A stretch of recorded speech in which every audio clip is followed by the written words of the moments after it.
quick walkthrough of creating a new sermon notes in YouVersion.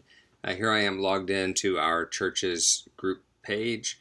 I don't have any current events. We're going to create an event, but before I do that, I like to go to a previous week and just open it up kind of for reference to make sure that I get everything right. It's also handy to copy and paste certain items from, so I don't have to retype everything.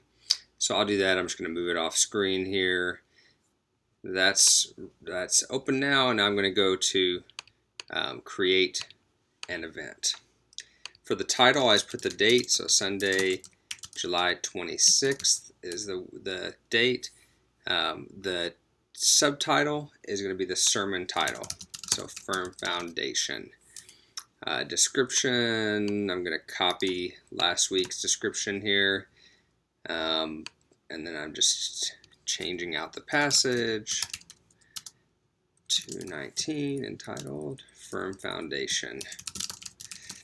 Okay, now these next few ones are kind of tricky. For publish on, I always choose the Friday before that particular Sunday. So that's the 26th. I'll choose the 24th at noon.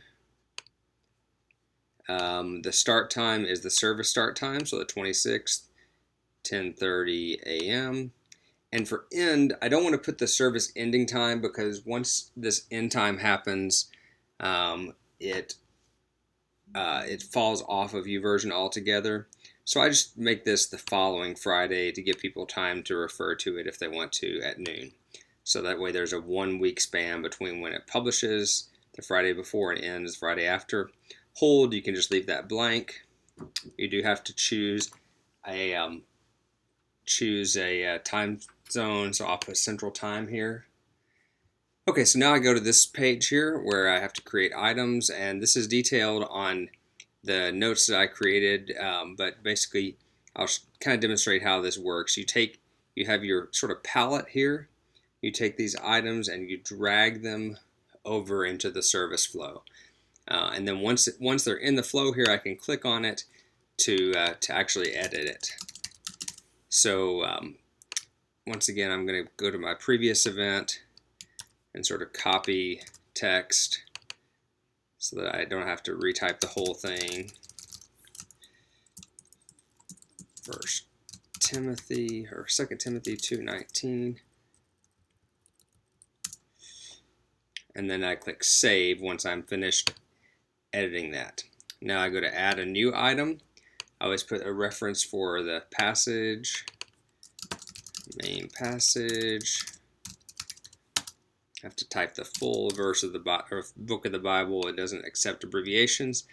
Now you can use this little drop down to change the translation, but I've also found if you just tab into it and type ESV, it will get it, and you can click Save or just push Enter a couple of times until you get this little confirmation that it's saved. So you just go on adding these things. I put a notes field for the big idea, and then every main point, every point of the sermon, main or not. I've got the sermon document open so I can copy and paste.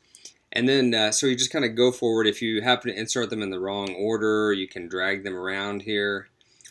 Be careful though, that seems to be a little buggy. Sometimes things get out of order when you do that. Then there's a few items we always put at the end. There's a ask a question, prayer request, a link to the church website. You'll find the details. When you're finished adding all those things, you click on this preview tab. You can just look through it, make sure it looks correct. You notice that this share looks a little odd with the setup connections, but don't worry, that'll work fine within the app. It just looks weird because you're on the web here. And that's all. So make sure, as you're making changes to these items, make sure you click Save at the end of each one. You get this little confirmation. Verify the order. Like I said, I always refer to a previous week just to make sure I'm not forgetting anything, and copy and paste. And then it should show up within the app and be good to go. Thanks.